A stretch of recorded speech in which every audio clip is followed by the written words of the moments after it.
আজ দুপুরের খাবারের থালাটা ছিল বেশ ছিমছাম। আজ বেশি কিছু বানাইনি।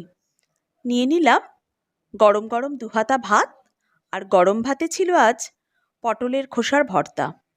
কালো জিরে, রসুন, কাঁচা লঙ্কা দিয়ে এই পটলের খোসার ভর্তাটা গরম ভাতে দারুণ লাগে খেতে আমার।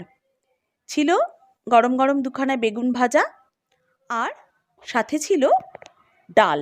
আজ করেছিলাম বিউলির ডাল, অনেকে এটা কলাইয়ের ডালও বলে।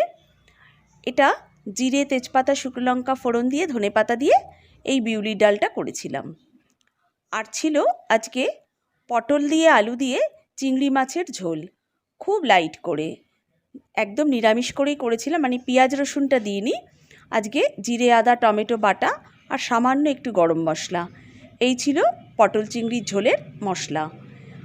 কেমন হয়েছে তোমরা একটু জানিও, আর যদি ভালো লাগে একটু লাইক, কমেন্ট, শেয়ার করো প্লিজ, আর সাবস্ক্রাইব করতেও ভুলো না।